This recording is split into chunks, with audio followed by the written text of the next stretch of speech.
welcome to episode 11 of Beta Academy's Pandemic Podcast. I'm your host, Nakapan, with the co-host, Lewis, and our special guest, Brazilian Jiu-Jitsu black belt, Professor James Valentine. How you doing, Professor James? I'm good, boss. How are you today? Excellent. Professor James and I, we've known each other for a pretty long time. I would say almost, 18, 20 years, maybe? Yeah, pushing right about there. We probably met 2001, 2002, somewhere around there. Yep. We've been. This is the great thing about martial arts. You know, you make a lot of friends, and they last a lifetime. And today, Professor James is going to share with us some his experience and his ideas on competition mindset strategy. We had a lot of questions from the students being asked about that specifically for jiu-jitsu, but I know that Professor James, he has a wide background in martial arts. I believe boxing, MMA, jiu-jitsu, kickboxing. Professor James, can you tell us a little bit about that? Sure. So I started wrestling when I was about 14. I wrestled for all of high school. I wrestled for part of college, but just for clarity, that was not like a D1 college or anything. And I don't recall ever actually winning a match in college. And I quit halfway through my second season. I got my ear partway torn off and decided that was maybe a sign to switch to indoor track. So I did that instead. And after that, got bored, with the lifting weights and exercise routine. Started Brazilian Jiu-Jitsu in 2001, I think, maybe 2000. Might have been 2000. That sounds about right. You lose track after a while, I think.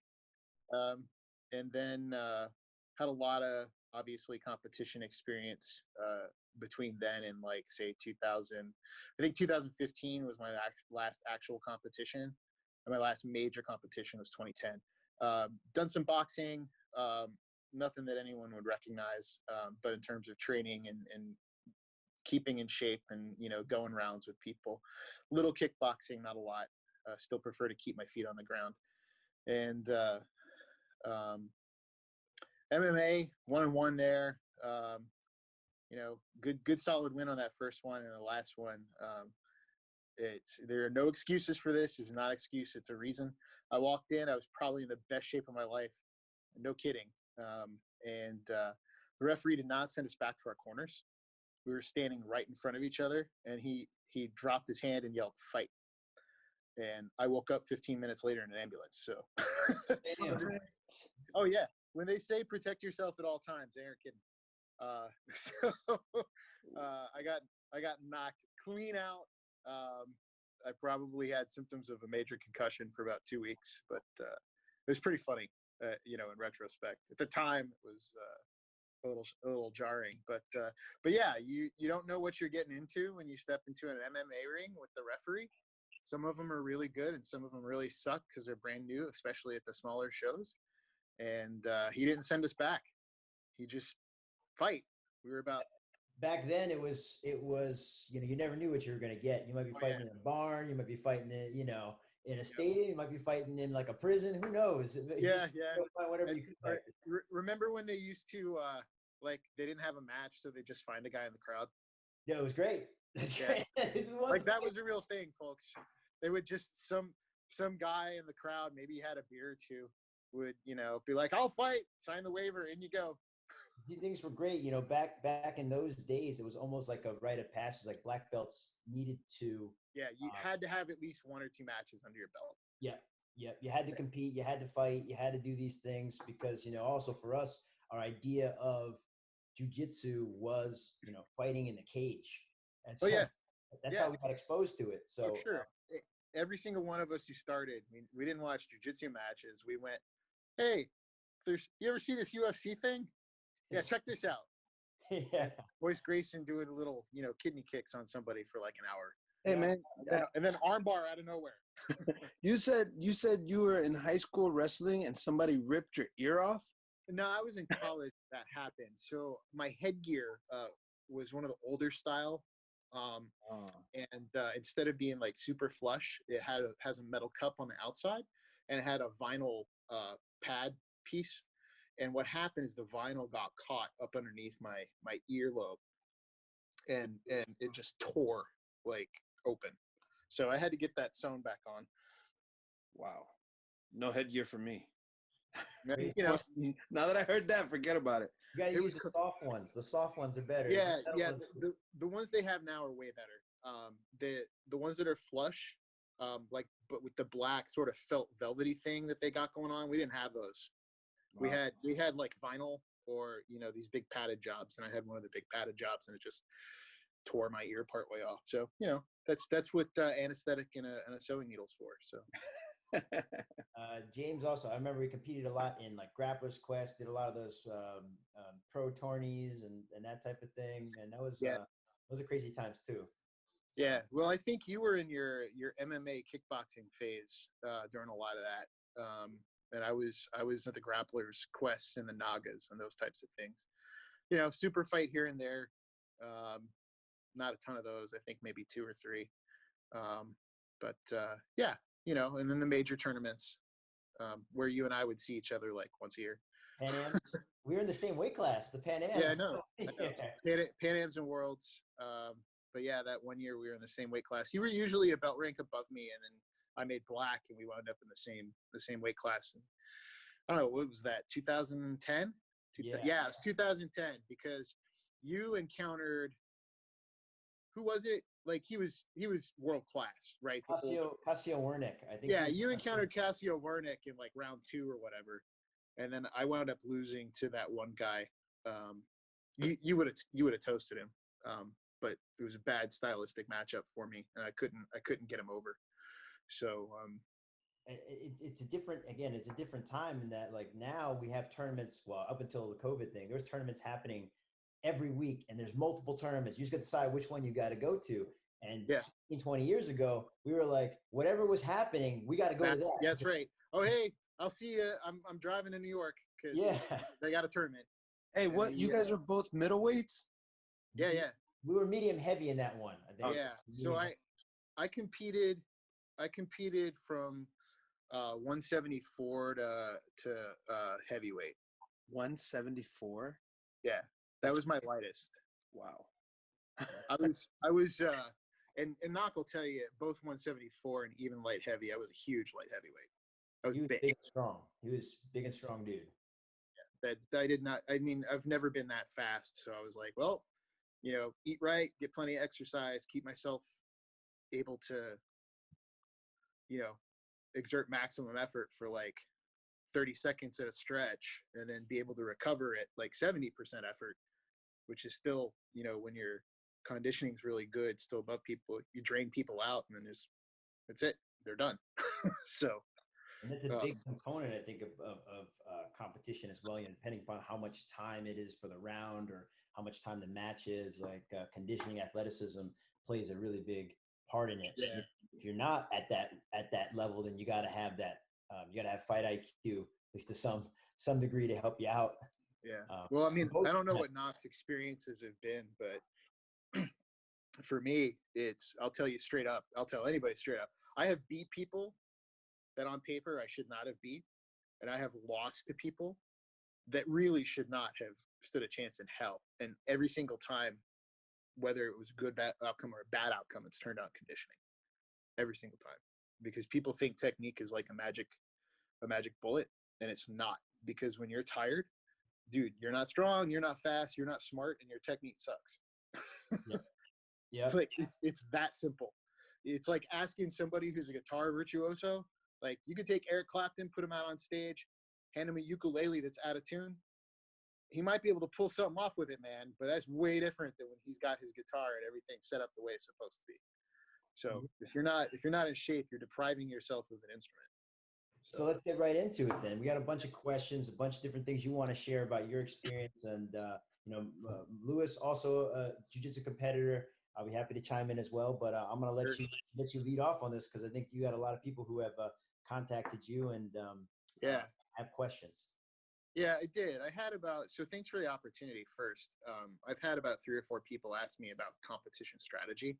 They've been hitting me up both before and during the COVID.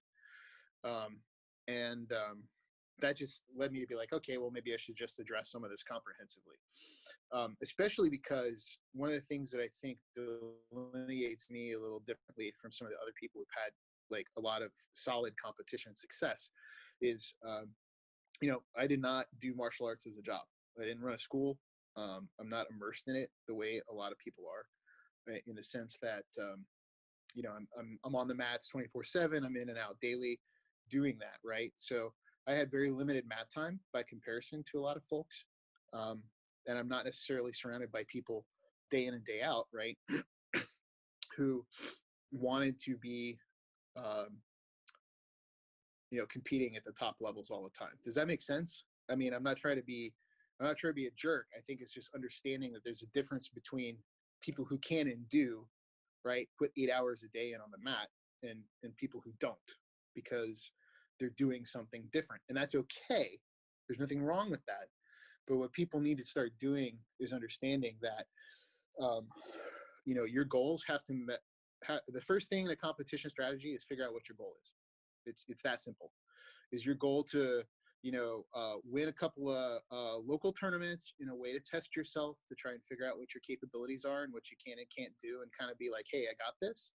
Or is it to stand on the podium with the world's best, right? And when I say the world's best, in this case, I'm talking about the elite of the elite. And if your goal is the elite of the elite, then that's an entirely separate conversation. I didn't get there. That wasn't really necessarily where I was aiming, certainly not with a 9 to 5 job and kids and all that. But you have to understand what your goal is, and you have to make sure that you're, picking something that's reasonable, or you're going to wind up with serious disappointment. And when I say reasonable, I don't mean like, oh, pick something that's easy. I mean, take serious stock of what's accomplished, what you can do, and what can't be done.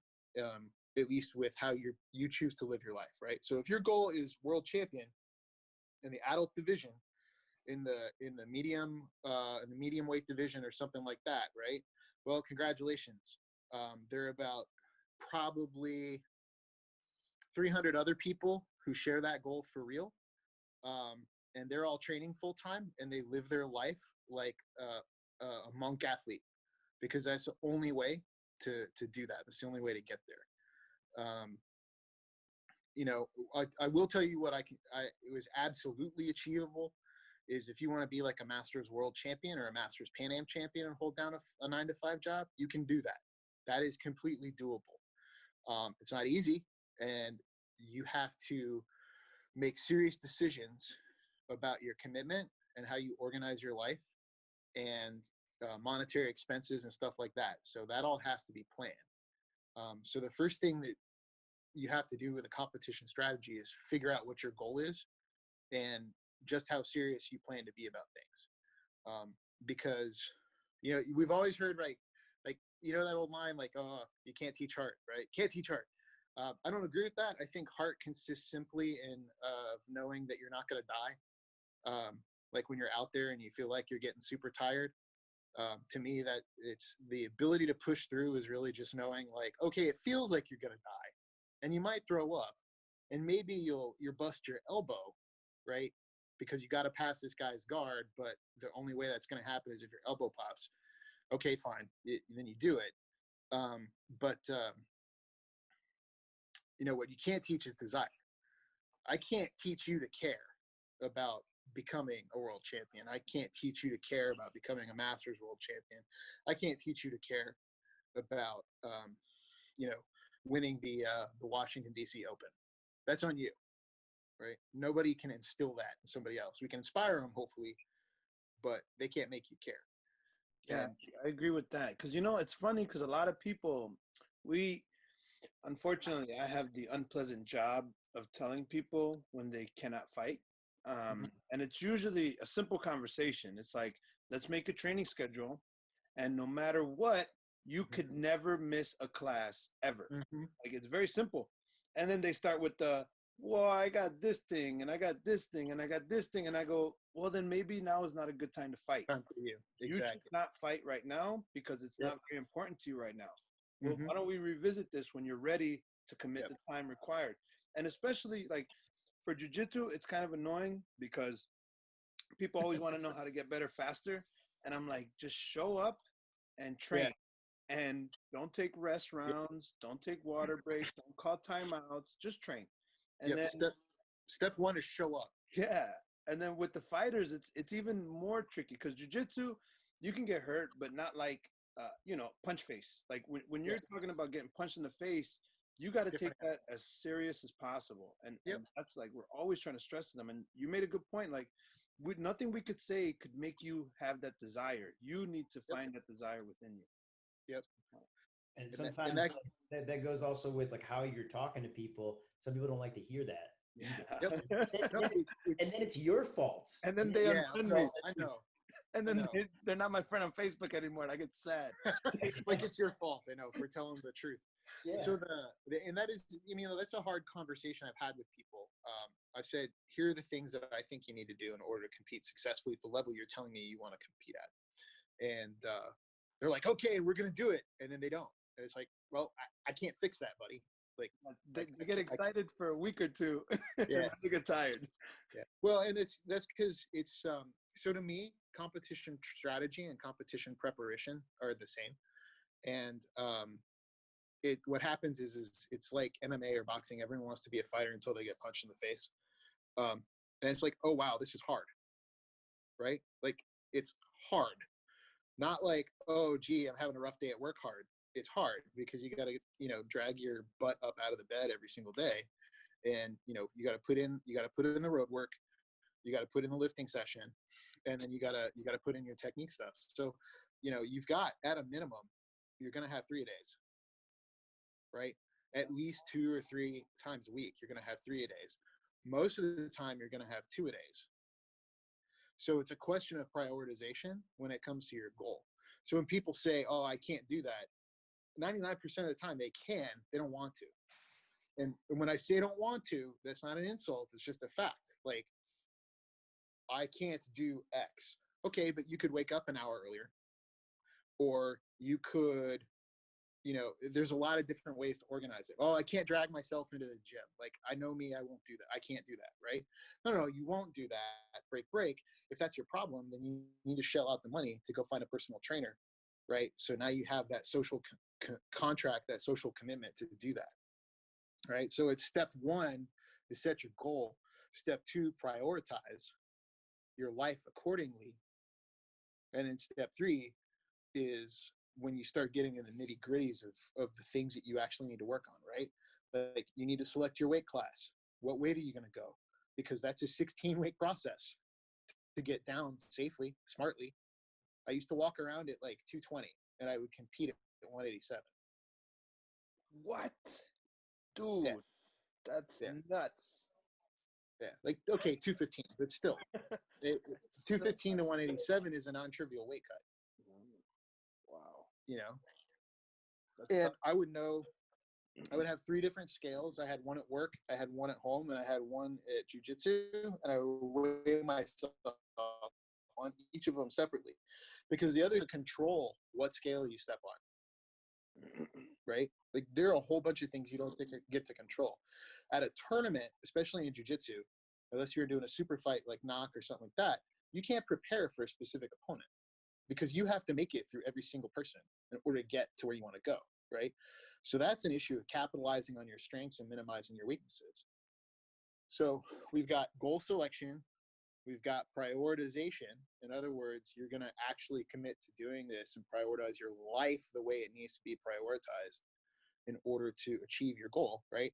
And now we start getting into things about conditioning, technique, mindset, et cetera, and your weight, right? Because nothing infuriates me more than people who aren't making the weight they selected, because that's the first mark of a pro, right? That is the first mark of a pro. Is not just show up, but show up on weight.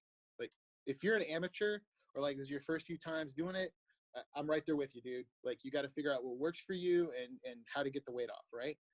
But when pro fighters don't show up on weight, dude, that drives me crazy. Yeah. I talk to Nak about this all the time. I said, all we got to do is make weight and we're going to win. We're going to win. That's the most important. We're going to make weight. Like, here's the thing. Like, I'm so, surprised. A lot of people like to put the cart before the horse. Even every time we do the DC Open, we always tell people this is the tournament that we want to go to. And we're just using jiu-jitsu tournaments as the example. Yeah. We say, okay, there's so many people that say they want to do the thing, they want to compete. And you're saying you got to prioritize, you got to show up, you got to make goals, but you also got to register. And so they're like, right? Hey, Yeah, exactly. you need to register for this tournament. Like if you want to be a competitor, I need you to register. Yep. Step one is show up, man. They're always like, oh, wait, next week. I'm thinking about it. I'm with you. And so one of the things that happens, truthfully, right, is obviously like their life's overwhelming them and all that stuff, but that goes right back to prioritization, right? You have not made this a priority. If you prioritized it, you would already have registered, right? Break. If you had prioritized it, knowing that maybe registration fee is a problem, right? Because you're not necessarily in the best place financially or whatever, then you would have set aside the funds. You would have saved $1 a day or $1 a month or whatever it was required to get there. And I'm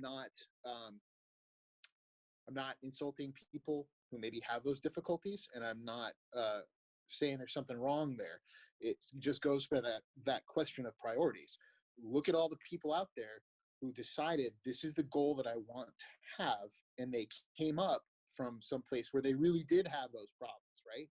Where some of them didn't know where their next meal was coming from, and that's what they set to do. Now, I'm not suggesting that everybody should do that, or that that's a good situation for anyone to be in, to make it very clear. It's just, it goes back to here's what I want to do. I've prioritized my life in a particular way. Here's how that's going to go down. If you need to save some money to do this tournament, when you go hard dieting, you don't have to eat a lot. It's really good. I tell people, like, he's not wrong. Just stop. I tell people, whatever you're eating, just don't eat all of it. Like, just shrink that down a lot, and you'll save some money there. Like, don't get any more coffee at Starbucks. Everybody's situation is different too. It's not like you got to be the starving artist to be to be the champion, but exactly. It takes sacrifice in some sphere and area of your life. Yeah, you're gonna have to take a hit in time, for sure, because you have to prioritize, and that means that some of your hours that you might have spent doing something else is going to training. It's going to take a hit financially in one way or another, because all the tournaments cost money to enter, and if you're going to one of the major ones, that's going to cost plane ticket, hotel, et cetera, right? And then lastly, if your goal is top end, then you have the it's almost certainly going to require physical preparation with a personal trainer who understands what the demands of the sport are going to train you to that.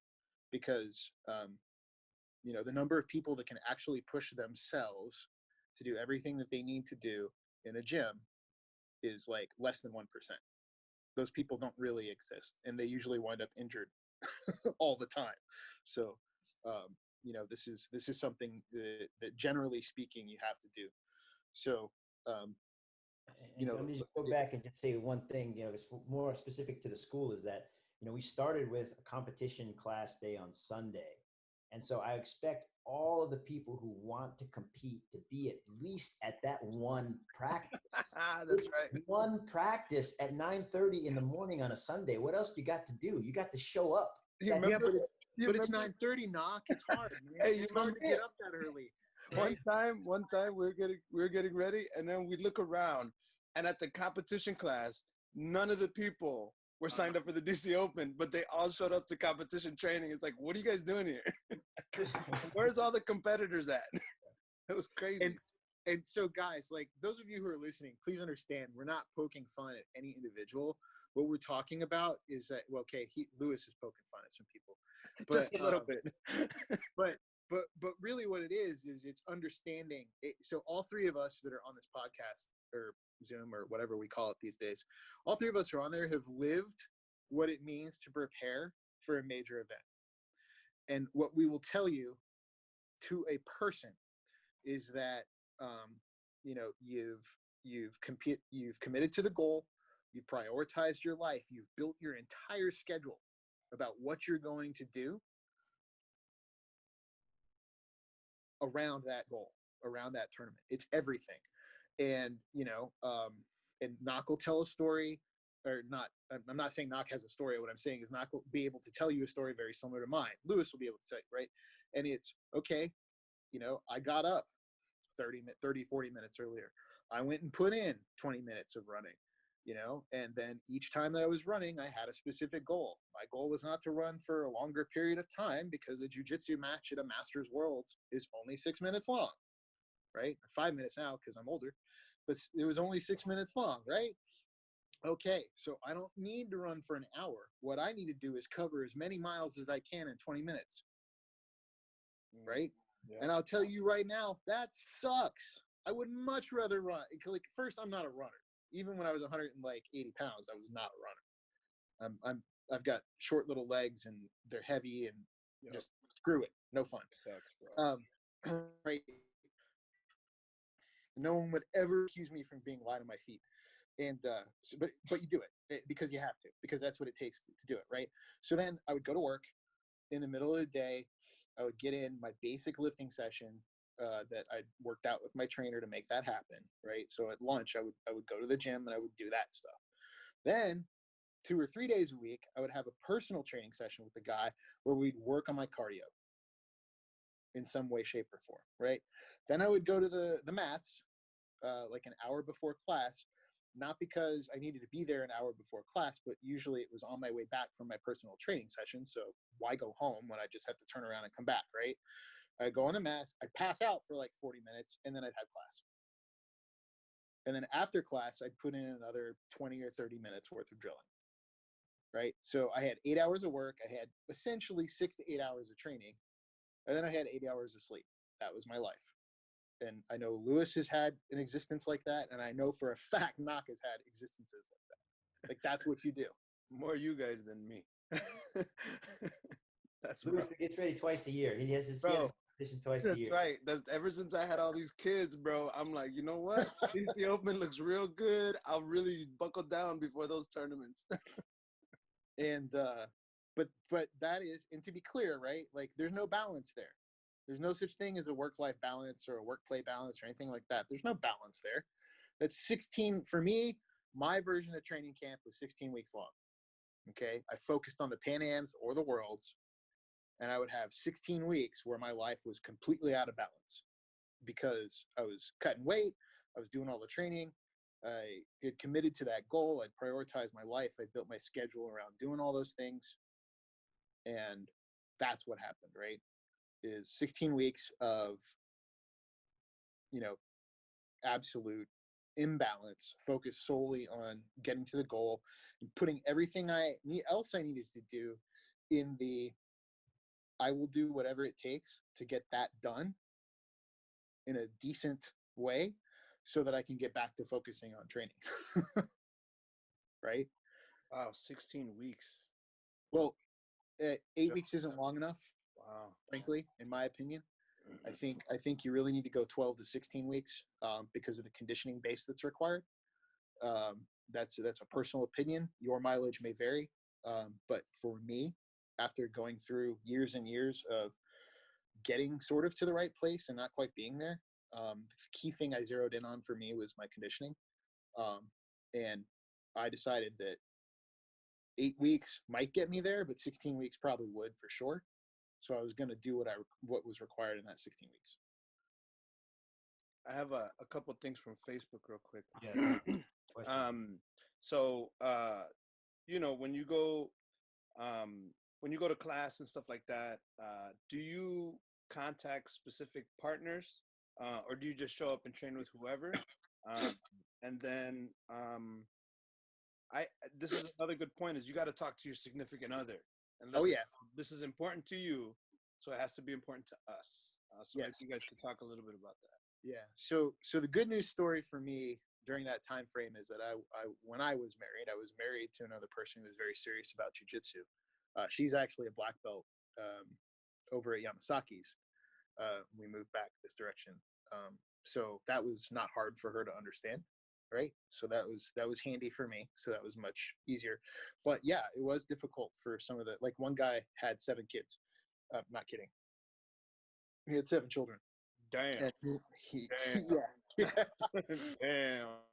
that's a lot of babies. And he also ran a painting business full time.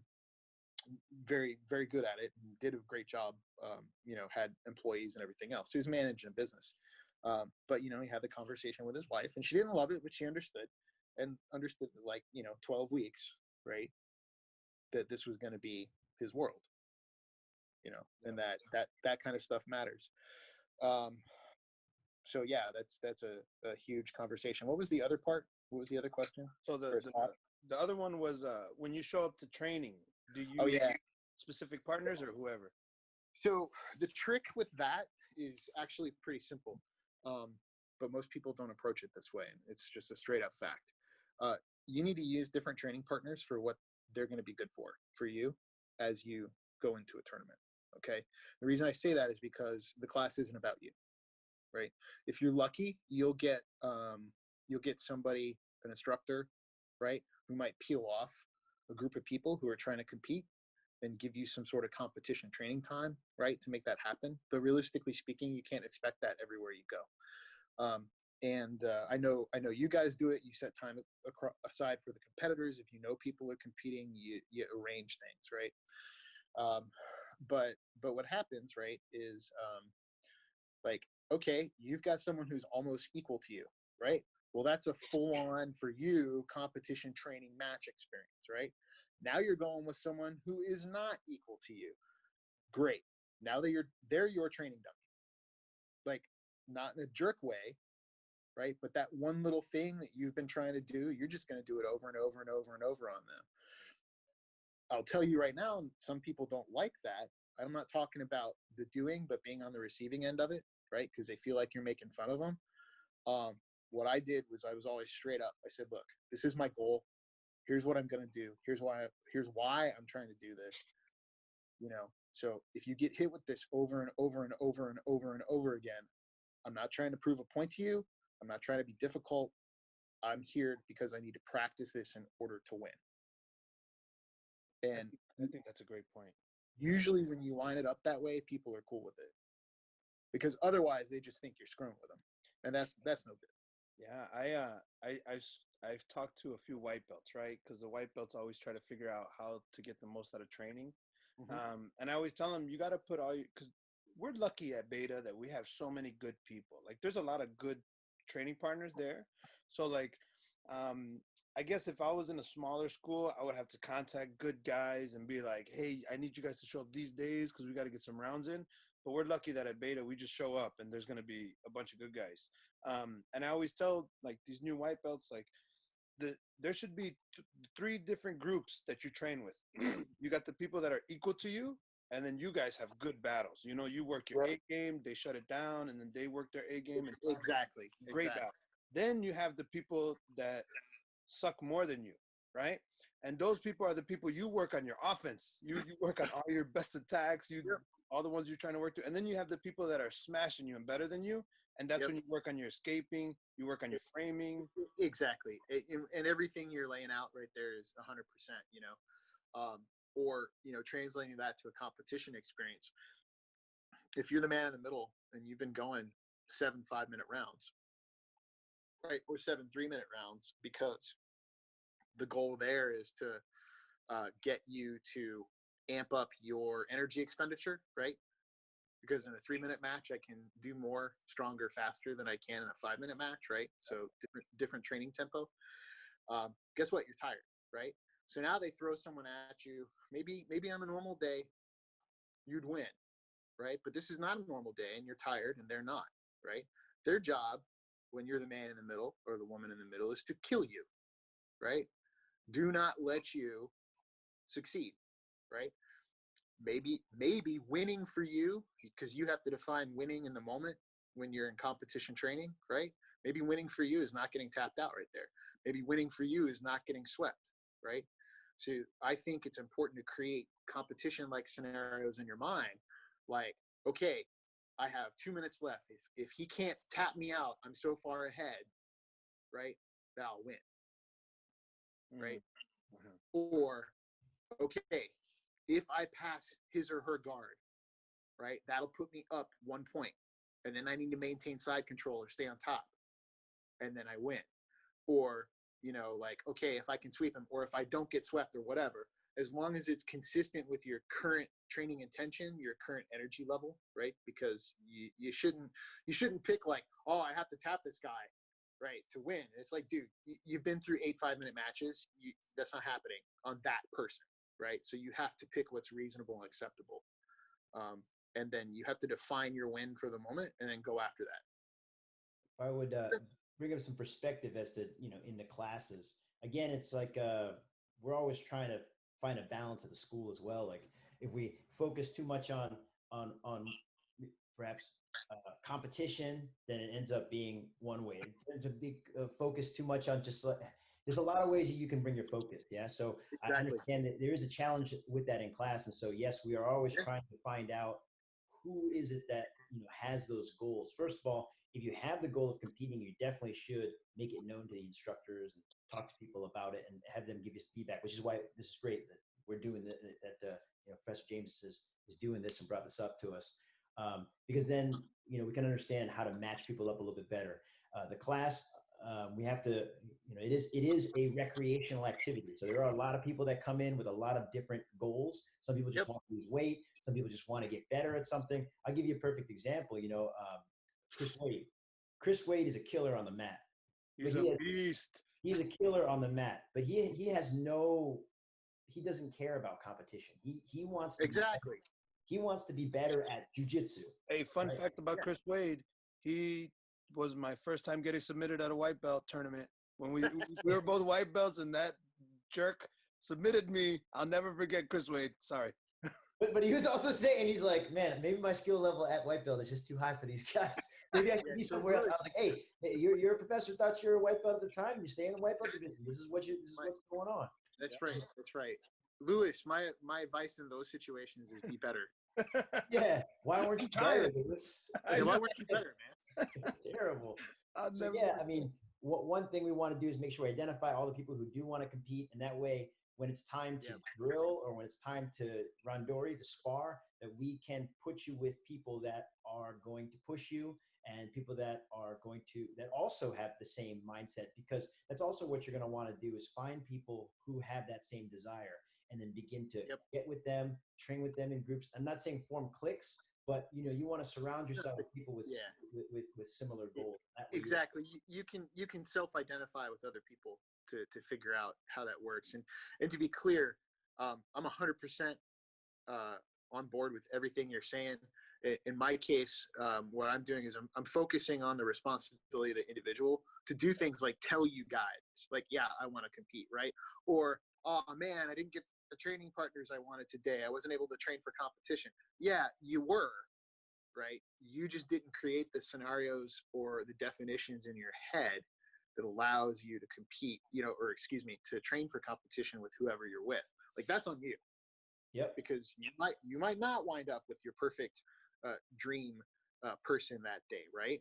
Similarly, like you said, this is a recreational activity, and we have lots of different people with lots of different goals and abilities. All of those goals and abilities are valid. Like I said, if you want to compete because, you know, you want to test yourself, great. If you want to compete because you want to be a champion, great. If you don't want to compete because you just don't care, that's fine too. Right? I mean, all of those are valid. But if you want to be a competitor and you want to do this at the top levels, then you have to figure out how to use every second on the mat that you have in order to train yourself for competition. Yes. I think that, you know, thank you for bringing that up too, your individual responsibility. And that's the mindset of a champion is, you know, you got to make this thing happen. There's going to be a lot of different things that are happening around you, but, you know, you're going to have to focus on that. Yeah. And go back to what I was saying about Chris Wade, and just from the instructor standpoint, just if I know you want to compete at a high level, I'm going to put you against Chris Wade. He doesn't care about competition, but he's going to try to kill you on the mat. Yeah, exactly. So finding those people also on the mat is going to be important. If you don't get matched up, like, you're going to want to look for difficult roles if that's your goal for that day. You know, you don't want to take what's easy, because then when you're faced against adversity in tournament, you know, you're down by points, somebody's putting a lot of pressure on you, that you don't cave. You got to fight. You don't cave, exactly. And that's kind of what I meant about the heart thing, right? It consists solely in knowing that, no, you're not going to die. It just feels like you're going to die. So stop complaining, right? Stop shutting down and do something. Yeah. I mean, yeah, I've never seen Chris Wade say no to a round. That's for sure. Oh, no, me neither. He's about it. About it. I gotta go ahead. Go ahead. I was No, gonna go ahead. I was gonna bring up some stuff on Facebook. We got some Sure. if you want to move on. Because we're getting comments, we're getting live comments on this too. So Sure. How about this? We'll go to training partners, right? What about, people that don't like rolling with big people? Do you think, I mean, I know what I think, but what do you guys think about size difference and people you should train with and that kind of stuff? Yeah. So size definitely matters. Anybody who says it doesn't just hasn't been paying attention. There's a reason we have weight classes in the sport. And it's also one of the reasons, if you take and Knock can verify this just from his years of experience, if you take a look at like the open divisions, right, the people who win consistently are between light heavyweight and heavyweight. And the reason why is because they're strong enough to keep the giants off of them, but they have the cardio to wear them down. And the dudes who are smaller than that simply don't have the ability to not get smashed in the open weight classes. Then every now and then you'll find a super heavyweight that'll take it, right? Every now and then, and they do. Every now and then you'll find like a medium weight that'll take it, but usually it's those guys between like 180 and 225, right? That are taking the open divisions. So size definitely matters. When it comes time to competition, my opinion, and people can take it or leave it, is when you are competition training, first off, you should be up to the challenge of anybody. However, if there is a massive difference, like I'm 260 pounds. Okay. I also kind of think I know how not to crush somebody by accident if I choose not to. Right. But then you got someone who's like, maybe a brand new blue belt, maybe a brand new white belt. They're going to be using what their God-given crushing capabilities to do what is required to win, which is not their fault, because that's kind of how this goes, right? And if you're 110 pounds, yeah, maybe we need to have a talk about the appropriate competition training body size, because the last thing you want during competition training is getting injured. If you get broke, that competition goal just got a lot harder, right? So to me, that would be a conversation with that person, being upfront and honest. Like, hey, listen, it's not you. When my competition training is over, let's get together and roll. Or if there's some difficulty or whatever, approach the instructor. I would definitely approach the instructor ahead of time, right? Hopefully you have shared with them your competition goals by then, and they'll be able to start identifying the right things, right? In general, I think everybody should train with everybody else, figure it out during that competition window, right? Definitely be up for the challenge. But if there's a massive size differential, that's a conversation that has to happen, especially if that person is maybe not as experienced as they need to be in order not to crush you. Yeah. If that makes sense. I agree with that. What do you think, Nak? Yeah, I mean, me, I'm always about entering the absolute division. So I'll Damn right. Yeah, I'll always enter exactly. that division. Like, let's do it. Dog, I'm with you. So of course, right now I am the absolute division. Yeah. So I agree. Like having that, you should be able to roll with everybody in class.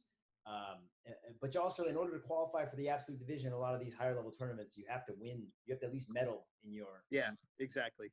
So I mean, that's got to be your first focus. Is this is what I'm going to do. I want to train people that are going to push me, that be my size, be my strength, and get the feel out at that weight class. Yeah, I agree with that. I think so me and Nak talk about this all the time. Like, you do your weight class for yourself.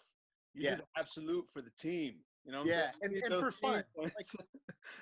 Like, look, you've done your weight class, you've won your medal. What's to lose? Yeah. Actually, that's why I feel I do better in the absolutes, because I've already medaled here. Okay, exactly. Great. There's no expectation. I'm just going to go in there and give it what I got. Yeah. Sometimes I get a bronze in my weight class, but I win the absolute. Yeah, I've seen it. Yeah, I've been there too. There's there's a couple of things I think are important. The first, so we've spent a lot of time talking about mindset and the willingness to commit, right? Because I think we know that that's the prerequisite for the techniques. It's the prerequisite for committing to get in good condition, right? Because that's frankly to me the hard part. Like, you can be a technique library man, but if you get tired, it's done. So we've talked about some of those things, and hopefully, you'll have coaches or trainers or whatever, or have people with those experiences around you that can help you with that stuff, right? Because, we can't all be Rich Franklin learning BJJ off videotapes in our living room, and somehow, manage to place it day. These young kids don't know who Rich Franklin is. But yeah, I know, but that's what Google is for. And but then there's things like technique selection, mat strategy, et cetera. Those frankly are, in my opinion, subordinate to the conversation that we're having. You have to do those other things first, and that's going to be 80% of your success right there. The rest of that stuff is very fine-tuned. And those are the things you're going to be working on with instructors and coaches, right? Because guess what? That first time you go out there, having done all of this preparation, frankly, you're not really going to know what's worked and what hasn't until you win or lose, right? Like, oh, did you get enough cardio in? Oh, well, maybe not, right? But we didn't know that until we went into that major competition after putting in all of this. And then you have adjustments for the next time around. So, it's important to remember that this is a process. Just because you've put in all the hard work does not mean you're going to win. And that doesn't mean get dejected. It means you start training for next year, where you take all the things you learned and you shore up any weaknesses you have. You continue to capitalize on your strengths, and you look for opportunities that you can, you have to get better. The only thing that I will say about technique that I think is important is I actually did some really boring number crunching. Not from evidence, but just from theory. But it's one of the things that I think those of us who've been around the game for a while can agree with is the guard, whether I'm passing it or sweeping from it or whatever, is central to jiu-jitsu. And it's not because that's the best place to be, but it's because more stuff happens there and more scoring opportunities occur from there than in any other place. And what I mean by that is I can sweep from the guard for 2. I can pass the guard for 3. If I'm past the guard for 3, that leads to a whole bunch of other stuff that could potentially happen, more point scoring opportunities, right? On the other hand, if I'm on my back and I'm mounted and I escape from the mount, my scoring opportunities are not that great. Similarly, if I've already mounted them, most of my points are behind me, right? Because in order to get there, I had to maybe sweep, maybe pass the guard already, right? Maybe get a knee on belly. I might have 9 points there, right? You guys still there? There you are. Sorry, et cetera, et cetera. And so, with tournaments, it's about playing the odds. You have to be able to pass a guard. You have to be able to retain it. Right. And I'll go back and speak more generally. Even is you have to know the rules of the game. Oh my God! We didn't talk about that. You're right. That is know the rules. Know the rules of the game would be handy. Yes, and there's sometimes you go in, and I understand, like maybe it's your first one, but coming out of that, if you didn't get the results you're looking for, okay, I lost. Why did I lose? I didn't know the rules. Okay, well then that's on you. You gotta learn the rules now. Let's figure that out. But at least that one's an easy fix. Yeah, that's it. I know. I read about it. I don't have to be physically, present to do anything but read. And I've seen people. I won't mention his name, and he knows I love him. Be in a submission, stuck in a submission, pick the person up, and walk out of the ring as a way to escape. And look at me like, what do you mean I lost? I was like, dude, you can't flee the mat. You can't flee the mat. Exactly.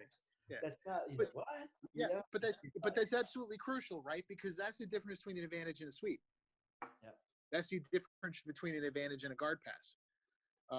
And just saying, the reason why I kind of talked about the guard there was just, people need a technique or a position or a set of things to kind of build their game around, right? Whatever that is. And it's got to be it's got to be some type of sweep and guard pass combo. Those are the things you really have to build around. You can't build an entire jiu-jitsu game around your takedown abilities. It doesn't work. Yeah. Right. Because I can't build. You can sit and stop playing stand up. Exactly. And I can't build my entire game around how good I am at taking the mount because, well, crap, if I can't pass a guard, I can't get to the mount in the first place. Right. So it's kind of like, I actually did, I'm not kidding, I did a graph theory, like I built out a graph for jiu-jitsu. And basically what it boils down to is if you run the numbers, the guard as a position, whether I'm on the bottom or the top, is 47 times more important than any other position, because more stuff goes into and out of those positions, right, are connected back to the guard than anything else. Like, what's the probability that I go from the bottom of the mount to taking someone's back? Practically zero, right? Like, those positions are not connected. But if I escape the mount, probably going to go back to guard or come to my knees, right? But either way, like, if I don't factor in anything else of where I can go from there, right? I escape the mount. Broadly, one of three things is going to happen. I'm coming back to some type of guard position, right? I have rolled them over, in which case I'm in their guard, or I'm coming to my knees. Neutral. And I, like I said, I'm saying that broadly, understanding that there's, sort of your mileage may vary or weird things happen in scrambles and that type of thing. But, in terms of our progression of how a match goes, that's kind of what I did as I ran it. I was like, oh, okay, well, that explains why we spend so much time conceptually on guards passing, guard retention, et cetera, et cetera. So, I mean, it's one thing to like understand that. It's another thing to see it like in the math. It was kind of interesting to look at. And that also goes back to the rules of the game, because if you're doing submission only, then points don't matter. Some people give up a mount in order to get a heel hook. So again, go back and exactly the rules. But I 100% agree with you. In a point jiu-jitsu scenario, that position, guard, top, bottom, like very important. But if you're Gary Tonnen, right, and you have a tendency to prefer submission only tournaments or high, where like the first 10 minutes or whatever, no points are scored, that type of thing, he'll do whatever to get on your leg. Yep. And that also goes, I don't want to jump ahead, but we were also talking about like what kind of techniques should people be focusing on. But and I want to say that you've illuminated something very important, and that is this guard position is central to this game, in that this is going to be something you need to focus a lot of your attention on, because it is in some way connected to winning the match, right. And you and I both studied a lot of judo, and I like to do a lot of stand up. Knock, is that your phone again? Yeah, I'm sorry, I'm gonna shut that off. That's so loud. I bet you people listening, their ears are exploding. My bad. I guess my messages are on, so I'll shut that off. I was just saying something about takedowns. You like to do a lot of stand up. Yeah, as much as I do like the stand up battle, a lot of people in sport jiu-jitsu would prefer to sit down into their best guard position. Especially if they figure out that like you as an opponent have good stand up, right? It's like, oh yeah, I'm not gonna battle for this. I'm just gonna grab their sleeve. Hold on, guys. I'm sorry. Yeah, it's okay. It's your computer dinging? It's my computer dinging. Oh, yeah. I see. It's not my phone. So popular, bro. Everybody loves talking to you, man. Stop messaging me. They're even in the house messaging me. Whoever you are, stop it. Hey, I am walking because I have to get my my charger. So yeah. Oh, good. Go ahead, Nag. You were saying about judo. Oh no, that was it. Was that again, knowing that that's the rule, is that Brazilian jiu-jitsu, you can get to the ground by pulling guard, provided that you've made contact with your partner. Something in like judo, which again, these are all where all the root comes from. You can't do that. You have to initiate the flow, and it's a lot of it about standing up. So again, it goes back to knowing the rules, and also, sorry about that, knowing where you got to focus your attention on. Exactly. It's all related, but it's not the same. I mean, it's like, you've experienced this before, and I think any wrestler got to figure out where my plugs are. Ah, there it is. I think any wrestler will say the same thing. Is you can go in as a wrestler, right? and you can win knowing a whole lot till about mid-level blue belt. Then you start losing because the rules only give you 2 points for that takedown. And then if someone chooses to stay there, well, congratulations on your 2. You know, Right. I always tell people you have to.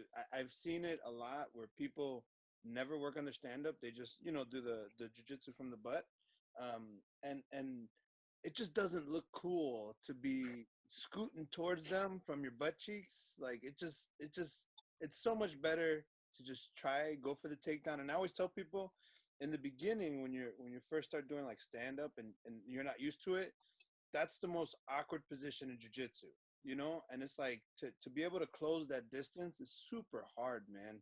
But the only way you're going to get good at it is just keep trying, and it's okay. I mean, I've gone to some 3 p.m.s where every single person has taken me down over and over, but you got to kind of go through that. Like you have to get comfortable with the stand-up part and it's okay if you get taken down 100 times, you know, like just keep working on it. Eventually you'll get better at it. Now, if you play something like ADCC, they actually favor the stand-up. And Yeah, there's a part where you can't get a negative 1 point. Which is again, know your rules, right? Yeah. I mean, a great, and it goes back to what Nakapan's talking about with the rules. Okay, so in jiu-jitsu, if you think about it, there's different ways to do stand-up, right? I can go for the takedown, right? Or I can engage, figure out what my grips are, and pull to my preferred guard position from there. Like that is a legitimate stand-up or set of techniques. I think just sitting on your butt in the middle of a ring is a bad idea from a self-defense. Well, definitely from self-defense, but even from a tournament perspective, right? Because I don't have my grips on anything, which means that I can't control the other person in any way, shape, or form. And unless they obligingly walk into your butt scoot, they're going to be making a pass attempt at your heels or something before that happens. So I think from a tournament strategy perspective, it's probably not great either. But if you're that confident in your guard compared to the other person, sure. Or if your stand-up's that bad and this person is a collegiate wrestler, right? Like maybe that is the right answer. Yeah. It's awesome because in jiu-jitsu, it's like, when you do judo, you can't touch the legs. Wrestling. That's a new rule, though. That's a recent rule. Yeah. And then 3-4 years. It didn't used to be like that. I'm sure there's some weird rules in wrestling too, but in jiu-jitsu, you could do any kind of takedown you want, which is kind of cool. I also think that if they had heel hooks in a gi, that a good portion of guard playing would cease. Yeah, there are significant pieces of guard playing that would be very different. Yep. 100% true. I mean, a lot of the basic gripping I think would be fine. Some of the other things that happen with getting your knees bent, right, and your knee shield coming down at an angle from the neck all the way down to the far side hip, right, with the sort of the inverted knee shield position, like that would go away.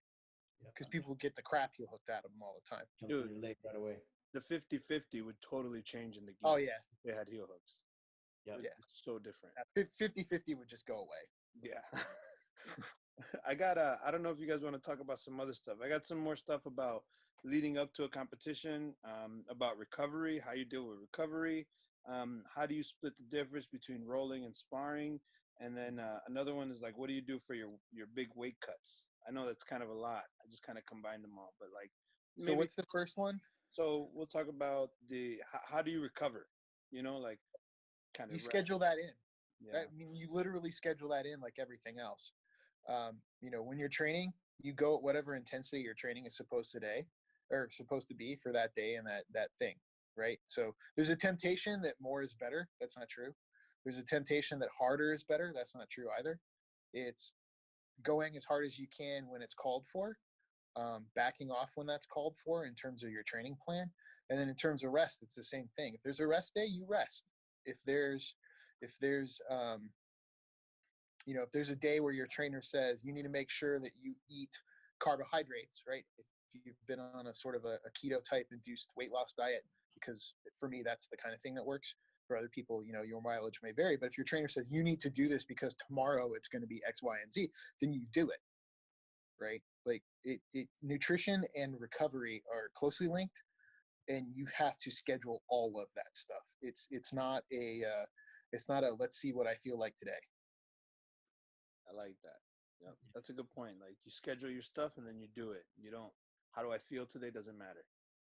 Yeah. For me, I know, again, we're going back with everybody's personal, I guess, circumstances. I got like a really weak back, in the sense that if I train too hard, the next day my back's hurt, or if I don't do the right thing, so I just got to make sure, like, I got to be ready for all the good trainings, but what do I got to do to make sure that I take responsibility for my issues?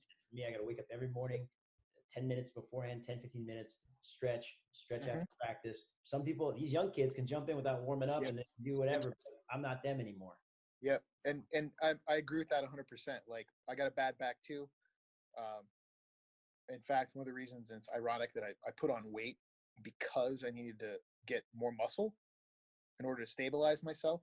And so that's part of the reason I got fat. I got to lift hey man, I like that excuse. Me too.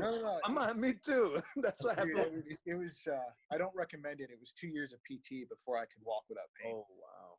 And then after that, it took lifting a lot. It took lifting for about a year to get me back in a place where I could reasonably get back on the mat without hurting myself. So I don't recommend that pathway. But Knox absolutely right. If I were to ever decide to compete again, stretching would be part of the routine. It would have to be part of the routine, because if I don't stretch, then I get hurt. And if I get hurt, I can't train. If I can't train, I can't reach my competition goal. It's pretty simple. Yeah. And the team around you is very important too. So I mean, like, okay, well, a part of my recovery team is I have my PT and my chiropractor. So unfortunately for me, I got to see that person. I got to get adjusted. Yep, exactly. Same thing. You gotta put that time in too, and that's recovery time that's got to be scheduled, because those guys work on a schedule. So I'm not very good at that yet. That's my next. That's right. What change your what life, do you do for recovery? Well, what do you do for recovery? Well, you take the actions and activities, just like with the training part, that are required in order to recover. And what that means is, no, you can't stay up late and watch your favorite program. Gotta sleep.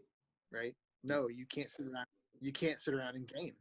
It means sometimes, okay, I'm going to pop this Benadryl or whatever because I absolutely have to sleep, right? And I'm going to get up the next morning and do this again. And Knock will tell you, like, it's not ideal, but there are times in both of our lives where we've been made primarily of tape and ibuprofen. It's all held together by tape and ibuprofen. Yeah, but it is. I mean, it is very important. You got to schedule that. I got to get 7 to 8 hours of sleep every night, and that's on you, because that's trainers and your partners are gonna call you, be like, hey, you sleep yet? No, you got to make sure this is important for you, and you get it in your schedule. Yeah. I do have another one about the split between rolling and drilling. Like, yeah, sure. Go ahead. That's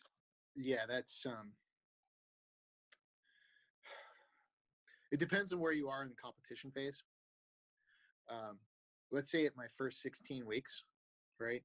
The first part of my, like, the first quarter of those 16 weeks, right?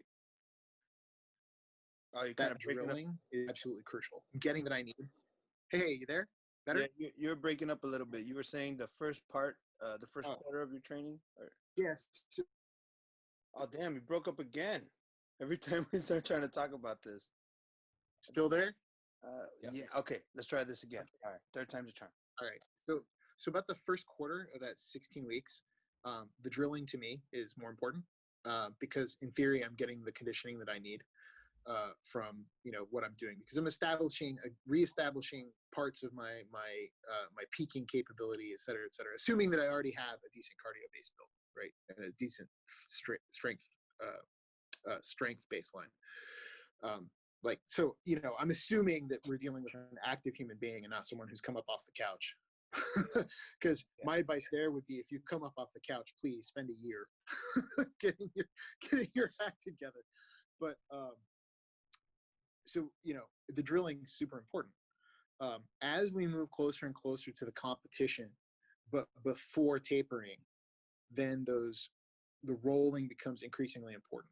You can continue with the drilling, but really by that time, your stuff should be drilled in, and your rolling now needs to be at the high intensity end, maybe with some recovery flow bouts or something like that, and some drilling to recover as well. You can't go wrong with drilling because you're not going to get injured doing it, hopefully. But it's the issue of how much mat time do you have, right? We don't have infinite mat time. So as you move closer and closer to competition, before your competition taper, those hard competition style rolls are going to become increasingly important in general. But realistically speaking, this is, again, a conversation that you have to have with your instructor and your trainer, because hopefully they're going to know better than you. If they don't know better than you, we have a problem. I would also go to say that, if you look at the most successful people competing at the highest levels, while it's important to have a wide spectrum of, abilities and things you can do in different areas, they're actually doing the same moves over and over again. Yeah. They have an A game that they can do in competition. And so the idea for me, at least just speaking for my own personal, when I'm trying to drill something, I'm picking a technique that I want to improve upon. I'm drilling upon that. I'm drilling that so that I can make it muscle memory and also understand the different scenarios that might occur, the different reactions that I might get from initiating a certain move to try to get to where I need to get to. And then using the roll sessions to be able to apply the things that I'm drilling in a more live setting, and then hopefully bringing that to competition in a situation where I'm under duress and having that come out in competition. Yeah, absolutely. And to Knox's point, to clarify, the drilling and the rolling need to be connected. You can't just go like drill arm bars, right?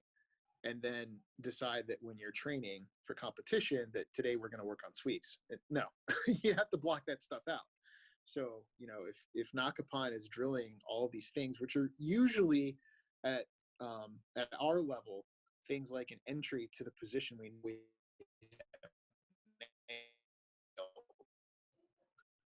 you're breaking up again. It happened. What a bummer. Hold on. All right, try again. We'll just leave. Yeah, we'll just leave it as saying the drilling and the rolling need to be connected. You need to be working on the same things. You can't like drill 10 different moves and then decide you're going to roll and focus on 3 other things. That's not how it works. You drill the same damn thing over and over again. Then you get into your rolling, and you should be trying to do the same things you were doing in the drilling. Otherwise, you're working at cross purposes. And again, that goes, being in a class setting makes it a little challenging in that, like, again, it's recreation. We have to show, from speaking from when I teach a class, I got to teach something that's going to be something that, pretty much people can learn, pick up, do in a very small amount of time, 20 minutes, so we're not getting in so many details, but it may not be necessarily what you're looking to do or what you want to do. But, in a regular class, you come in, you train, you do the technique, and then you go and roll. So you're probably going to want to try to schedule some other drilling time that you can have with a drilling partner. You can come in, that's why you have all the open mats. That's why you have time before some of the 3 p.m. randouris that you can come in to drill with somebody, work on something you're working on, because again, the techniques that you're going to develop are also going to kind of fit your physical attributes and what kind of things you need to improve upon in competition. That can be different than what the other person wants to work on. So usually you say, like, I'm going to do something for 5 minutes. You do something for 5 minutes, and then just go back and forth, and you at least have a live training dummy that you can try these techniques on, and hopefully they can manifest during rolling. And there are things you can do on your own at home too, depending. I mean, not everything can be done, right? But there are certain things that you can drill. Yeah. And you can certainly, you shadow box, you can shadow drill, depending on what you're with. Yep. There's also mental jiu-jitsu. You're thinking about it all the time. Like, what can I do? Yep. Mental reps matter. Yeah. Mental reps matter, man. Yeah, I tell people, I always use the example, like, if you want to be a great doctor, you don't just go in there and perform surgery over and over and over and over. you watch video, you read books, you do research, you watch other people do it, and you know, do the hands-on work. So you can't just focus Yep. on showing up in class and never study, never do anything else. Like, that's not enough. You gotta really it's like something I remember Art saying in the last podcast, where he's talking about, like, you got to make it a lifestyle. If you want to get good at it, you got to make it a lifestyle, and you got to be about it. You know, like, even if you're a part-timer and you don't work at the school, or you're not a pro athlete, it could still be a part of your lifestyle. You know, that's especially if you're making competing a goal, it's got to be a lifestyle, at least for some period of time, because just because you're putting exactly this weeks doesn't mean you're always going to win. If something might happen, you know, something out of your control, or something you could have controlled but you didn't do, well, at least now you have that experience that you can look back upon and be like, okay, what can I do now different that can lead me to my goal? Speaking of someone like I trained with JT Torres for many years, and watching him, he's a 2-time ADCC champion. That didn't happen overnight. That actually took 10 years. Dude, to happen. Exactly. JT Torres is one of the best American grapplers out there. You're right. It took him a long time. It took him 10 years to hit his goal. And you know, initially, I don't think that was his goal. His goal was to be a black belt, a BJJ, IBJJF adult black belt world champion. I don't know how long that took. It took him a long time. He just won, because he just won ADCC in 2018. Right. 2019 and 2017. Yeah. And then he won the world. Yeah, no, you guys are spot on. I mean, that's it, right? And that's kind of the thing about step one is showing up. I can't win if I'm not there. Yeah. And if you're going to be there, then you better put yourself through the preparation, because the dirty little secret, right, is, hey, everybody's there. Everybody who's there wants to win. Everybody who's at the tournament video, guess what? You all have the same goal. I like to compete against guys who like to wait and see. It's like, all right, this is a good way to start. Yeah, right. Trying to see, well, great, because I'm here to win. Yeah, I hate that when they go, I just want to compete to have a good time. I was like, competing is not for a good time. Training is for the good time. Competing is when you got to win. Yeah. There's nothing fun about competing. One of my favorite, I mean, it's a challenge, right? But it's not like, ooh, let's all be all smiles. Like, it doesn't work that way. But yeah, every single person there wants to win. They want to win. That's awesome. It's beautiful that they want to win. But how many people put in the work required to win? And that's really the question. You don't win by showing up only. You have other things to do. And just like you said, it took 10 years for JT Torres to get to where he wanted, right? It took me, I don't know, 5, 6, 7 years to something like that to get to like part of where I wanted to be. So, yeah, you know, it's not a one-time shot. Like if your goal is to be a, Nakapan, right? If your goal is to be a black belt Masters world champion, guess what? You're not going to do that all at once. You know, you're going to have to put in all of those other tournaments, right? And the wins and losses at blue belt, and purple belt, and brown belt, and everything else. So, and because you sacrificed so much, you took time away from your family, and you showed up to the practices that you probably could have slept in longer, and you ate you didn't eat anything because you couldn't eat or whatever it was, and then you lose, and then you got to deal with the mental. Oh, I know. And then you got to do it all again. What was I doing? You know, what was I doing? I must suck at this because I didn't win. And I could have been doing all these other things. Instead, I was doing what thought I was supposed to do. That was enough, but it wasn't enough. And now you're thinking to yourself, maybe I'm just going to quit. Yeah. And the worst, I mean, the part about that too is just like, yeah, right. Exactly. 100% on that. And, it's really hard. Just like, okay, well, next year. Yeah. Right. Cause that's all you can do with it is go, okay, next year, do your best to analyze what happened, what went wrong, what went right. Sometimes it's just the other person was a lot better than me and I have no idea what just occurred. Right. Like someone who should have known better once asked me who was better. Right. I can't remember the name. Who was the big Mongolian guy, or not Mongolian, Korean guy that used to teach judo back when Jeff owned the school in Nova? Is it? Yeah, I know exactly who you're talking about. He opened. Yeah, he's really good. What's his name? Oh, he broke up. Yeah. Don't know who I'm talking about. And I don't remember his name, but he was number 2 for super heavyweight on the Korean national judo team, which essentially means that anywhere else in the planet, with the exception of maybe Mongolia and Japan, he would have been that country's champion going to the Olympics. But he came over to the United States. He was teaching judo for a while, blah, blah, blah. Someone once asked me, who should have known better? Oh, like, who's better, Roddy or that guy? Oh, was it Shin Kim? I think it was Shin. It was Shin. Yeah, Shin. Right. Oh, who's better, Roddy or that guy? I'm like, I don't know. To me, it's just like getting ragdolled. Like, I have no idea what's going on. I'm just describing arcs through the air every time I touch them. So who's better? I don't know. You know, sometimes you get out on the mat, man, at a competition. Broke up. We lost him. But wow.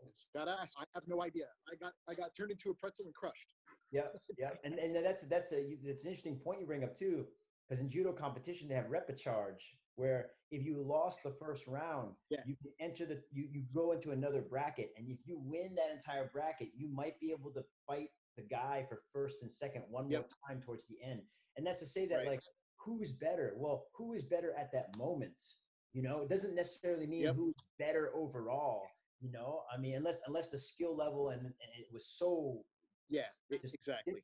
You know, you don't need to be better. You need to be better for 5 minutes. That's it. And so therefore, like that, you can't have that. Yes, you're going to be disappointed if you don't hit your goal, but for that one moment, maybe you should have won, but you just didn't do what you were supposed to do, and that person did. Well, that's what competition. You know, this is what it is. You know, and maybe 10 times, if you fight the same guy 10 times or same woman 10 times, you might not get the same result each time. So it doesn't define you as a person either. And you've got every right to be disappointed in what you're doing. But this is going back to martial arts and being like, I gotta, what would say, fall down 7 times, get up 8. Right? Get up 8, exactly. Just because you didn't hit your goal the first time, you got to keep coming back. I mean, that's what it boils down to. If the goal is really important to you, right? Yes. And I mean, Aaron will tell you, he was at my very last tournament. We went to the World Police and Fire Games, and I literally, in the middle of a match, started thinking, if I win, I have to stay here longer. And I started playing games like, oh, I bet this guy can't take my back in time to win. I was wrong, but he could, especially if you just sit there like a lump and don't do anything. Like, give a person enough time, they will crack you open, even if they're nowhere near as good as you are. But I didn't care anymore. And that's when I just hung it up. I'm like, you know what? I'm done here. This isn't important to me anymore. There's no sense in going out on the mat and doing any of the things that are required if I just don't care. Yeah. And that's okay too, because and for those, everybody's going to retire at some point. It's going to happen at some point. And so therefore, if you defined your life from all the medals that you won and this thing about being a competitor, then you're going to be disappointed because it's not going to be forever. You know, it ain't going to be forever. Yeah, that's a rough life, man. And the flip side of that, is if you're competing and you've picked the goal that you want, don't let anyone tell you that that's not good enough. If your goal is simply to get out there and test yourself, that's fine. There's nothing wrong with that. Those are all valid reasons to compete, or not compete, as the case may be. Yeah. In either way, I think that competition does,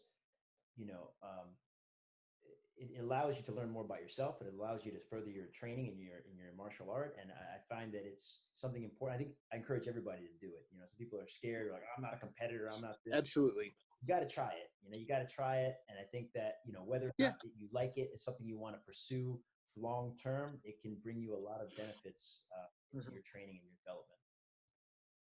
Yeah. Yeah, I mean, I think everyone has those second thoughts. Even people who don't want to compete, get out there. I was gonna say, I every time I do a competition, right before my first match, it always comes in your mind like, why am I doing this? I could literally be sitting at home, laying down, doing nothing. And the past 8 weeks, I've been going crazy, eating lettuce all the time.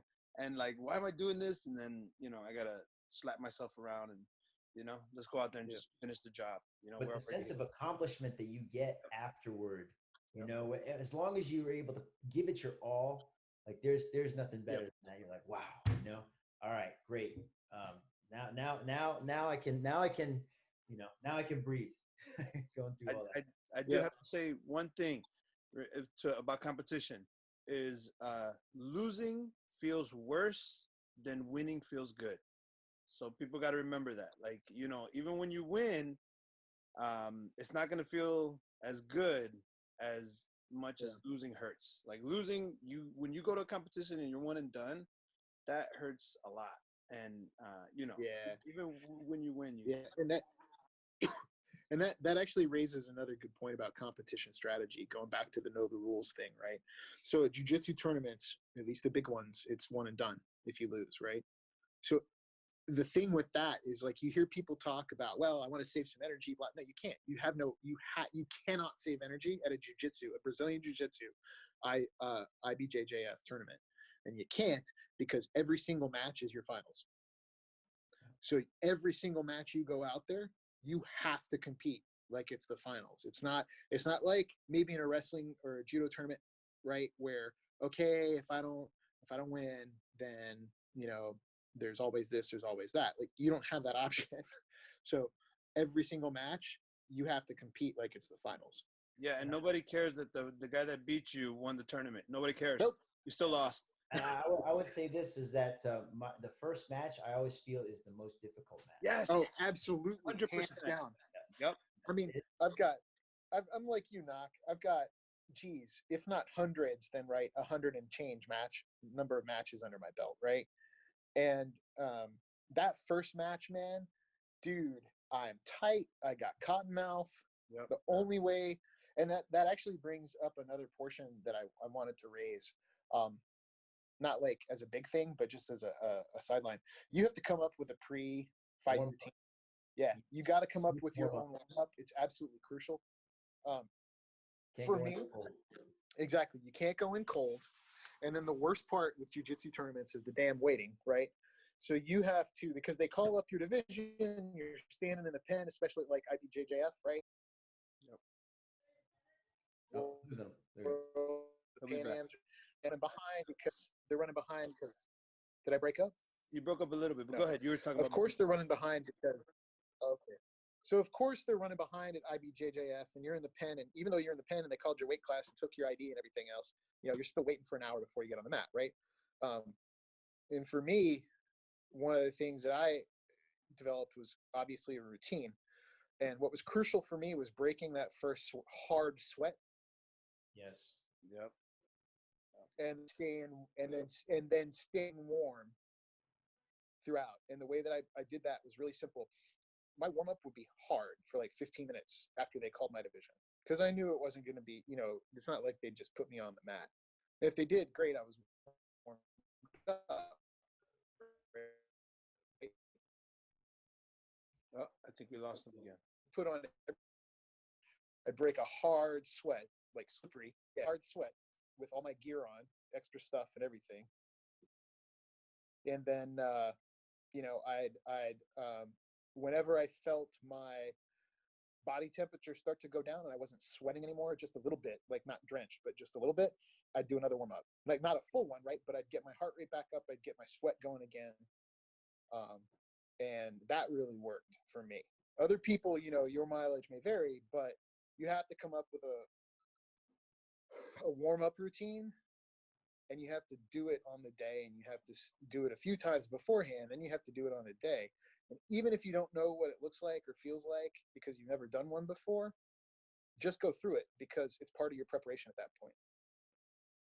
Yeah, we got, having that, I like to feel it's my second match if it's my first match, right? So I've already got my second win, already like breathing hard.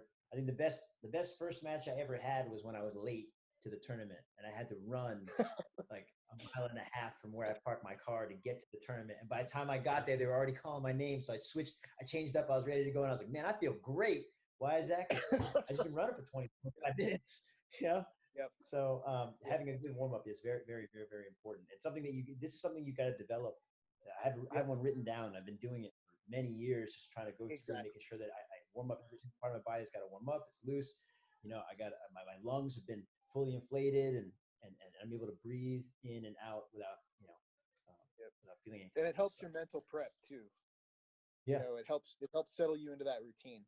Without it, I'll tell you straight up, I get cotton mouth, right? My joints hurt. Like it's burn not out. You get burned out real quick too. Grips get yeah, burned. your hands start to fry. Yeah. Yeah. You know, and so again, we have to go back to, even if you've done everything right, you also got to have a little bit, things kind of got to go, at least, give you partly your way. In your favor. They got to be in your favor. Like maybe you warmed up and then the guy who you're supposed to fight didn't check in and he hasn't checked in for 2 hours, but you've been standing there the whole time warming up. And now you're like, you spent that could happen. Maybe you flew in from another country and your plane got delayed and you got to the tournament like an hour before that's supposed to happen. Well, you try to do everything you possibly could to make it there on time, but this is just how things. So how do you show up? Or the referee made a call you don't agree with, right? Yeah.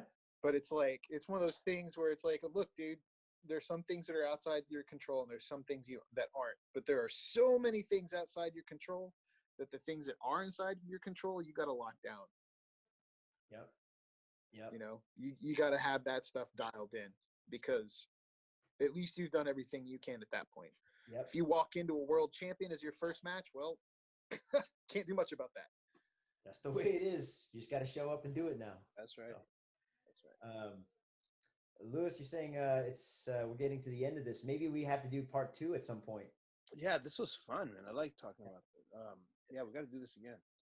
Okay. I would say that for the people listening, please, if we didn't get to something that you really thought was important, maybe we didn't get into as many details as you'd like, comment here, leave your questions. And if we get enough interaction, enough questions, we'll make a second part to this and get together with Professor James and share more of our experiences as to hopefully it can help you. But at the end of the day, I think it's very important, as Coach James was saying, is that it is up to the individual, and you got to set your own goals and know what you want to do before anybody else is going to be able to help you. And then based on that, we can kind of and actually do it. Yeah, and show up. So if somebody like, and before we go. Yeah, I was going to say this, I really appreciate Coach James too, because he's saying like, oh, this is not directed at anybody or this and that. I appreciate that, but at the same time, like, there's really no place for your feelings here. In terms of, I'm sorry you feel bad, but our job is not to help, is not to make sure you feel good. It's to help you reach your goals. So if sometimes if we don't, if we're not sugarcoating certain things or saying things in a certain way that make you feel good, it's not because we don't like it. It's because we love you. We want you to reach your goal. So I just wanted to make sure I said that. To reinforce that statement, I got 2 things. First, one is, look, if you just want to come and be recreational and compete occasionally because that's what fits in your life and that's actually your objective, that's fine. We're going to support that. And chances are you're not going to hear a lot of hard negative truths out of our mouths. But if you come and say, I want to be a Masters World Champion, there's going to be serious conversations about what that requires and whether or not you are actually interested in prioritizing your life in such a way that you can commit to that. That's an entirely separate that's an entirely different conversation. Because it doesn't say anything good or bad about the person or anyone else. It's just a fact. Like, if you want to do X, these other things come first. I have one question, though, for the 2 folks who are on this podcast with me. How many of you ever said, oh, we're going to go out and party when this is over? And like, have anyone ever actually done that? Because I got to tell you, after competition, everybody that I've ever met that said, oh, we're going to do this, we're going to do that, just goes to bed. My idea of partying is eating a hearty meal. That's it. That's all I want to do. Right, but everyone says that, right? You got the team, you're all going, you go to the competition, like the world. No, man, I'm tired. Oh, we're gonna do this afterwards. We should do this. We should go to the bars. We should party. Blah blah blah. Everyone's like, I'm out. Yeah, dude, I'm all about pizza and donuts after tournament. That's my party. Time. The after party's for fans of a sport or something like that. Like the competitors don't want to do any of that. We just want to relax. Hey, the next time we get together, we got to talk about weight cuts. The Goose wants to know more about weight cutting. Allegra wants to know about The Goose is a master of weight cutting. Hey, the Goose wants to know how you do this 30-pound weight cut. So maybe that's something we can talk about over time. Just don't eat nothing. Well, go ahead. No, I'm sorry. I've seen the Goose lose 25 pounds in Italy, like covering himself with abalone and running around for like 4 or 5 hours. That was the best way to do it, but he's done it. So maybe we can other different experiences. So the short version is you don't cut the weight, you lose the weight. If you got to cut the weight, you got a problem with either your weight class, i.e. you picked one that's too low, or you've something has gone drastically wrong in your weight loss. And I would also say, depending on the sport that you're doing, because MMA or kickboxing, or if you have a super fight, you get the weigh-in, and whether the weigh-in is on the day of the day before, the day of, or an hour before, or 20 minutes before. So there's going to be a whole lot of things that come into play there. Yeah, that's a difference in strategy in terms of again, know the rules, but you should not be dropping 10 pounds a day of. Yeah. Terrible. So yeah, that's good. We'll save that. Weight cutting, actual like details of fight preparation, that type of thing. We can do that for part 2. Please leave your comments in the comment section. Let us know what else we could discuss in the second portion of this podcast. Once again, I really do want to make a shout out to all of the students who've been supporting the school. We really appreciate you. Thank you for everything you're doing. Thank you for being engaged with the community and making sure that we're all going to get ready to get back to training. We hope that phase 2 of the reopening is going to happen June 19th, which puts us back on the Monday of June 22nd of when we will actually have to be able to open our doors. Right now, as you know, we have outdoor training at the park, provided the weather stays in our favor. But it seems like it has been really nice outside. So we have been a lot of people in class. The kids' class has been full. A lot of the classes in the afternoon have been pretty packed. So we've had a lot of extra classes this last week. We've added to the schedule. If you want to put yourself on the schedule, make sure that you register online. Go to www.betaacademy.com and the schedule section, and make sure you put yourself on the schedule, reserve your space for the class. Okay. That being said, thank you very much. And we hope to be back in the school probably by the Monday after next. Please stay tuned for more information. Thank you, Professor James, for being on the podcast. Really do appreciate you coming on here and sharing your experience with the group. Thank you, Coach Lewis, for always moderating and making sure that our tech goes well. So let's make sure that we get together again and do part 2. Please leave your comments here. Thank you very much and take care. Peace out, everybody. Mirrored. Peace out.